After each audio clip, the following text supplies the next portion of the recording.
বিষয় থেকে বর্তমানের যে সমাজ ব্যবস্থাটা আসলে আমরা কেউ সব বালা চাই না।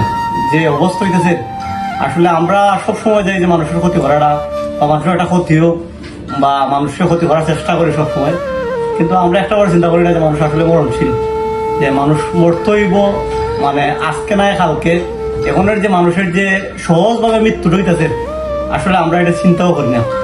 আমার একটা অনুরোধ থাকবো সবার কাছে যে আমরা যতদিনই বাঁচি না কেন পৃথিবীর, আমরা সব সময় মানুষের কল্যাণে কাজ করতাম, মানুষের বালা চাইতাম, মানুষের সুন্দর চিন্তা বা সুন্দর যুক্তি দিতাম। আসলে আজকে একটা বিষয় থেকে আমার মনে হইলো যে আমি জাস্ট কয়েকটা কথা কই যে আমরা মরণ খুবই সীমিত, মানে কোন সময় যে মরবো, আমি যে কোন সময় মরবো বা মানুষ যে কোন সময় মরবো, এক সেকেন্ডের মানুষের ভরসা নাই। আমরা জীবনটা ওরকম অনিশ্চিত একটা জীবন। এই জীবন নিয়ে আমরা কত আড়াই করি, বড়াই করি, টাকা পয়সা রূপ লাবণ্য নিয়ে আমরা অহংকার করি, এটা সব কিছু মিথ্যা। আমার কাছে মনে হইতেছে যে আমরা যতদিনই বাঁচি না কেন পৃথিবীর, আমরা মানুষের কল্যাণে কাজ করতাম, মানুষের ভালো যুক্তি দিতাম, এবং আমরার যে যুক্তিগুলো এবং আমরার যে ভালো কাজগুলো কিন্তু আমরা মরণের 100 বছর পর্যন্ত কিন্তু মনে থাকবো।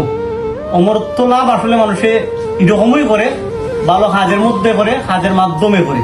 আমি যদি আজকে বালা চাই না, বালা কাজ মানুষের ক্ষতি করি, এটা কোনো না কোনোভাবে আসলে নিজের উপরই পড়ে। এটা আমি পরীক্ষিত ভাবে বইতেছি। তাহলে আমি কইলাম যে আমরা যে জায়গা থেকে থাকি না এখানে, চেষ্টা করবো সবসময় মানুষের বালা উপদেশ দেওয়ার লাগে, বালা কাজ করার লাগে, ভালো অনুপ্রেরণা দেওয়ার লাগে, যেন মানুষের যে ভালোবাসাটা আসলে এটা একটা, আমি কোনো বিশাল একটা ব্যাপার সেবার। আপনি তো একবার ভালো কাজ করুন, 100 জনের মাঝে 90 জন হলে আপনার ভালো পাইব, এটা আমি বিলিভ করি।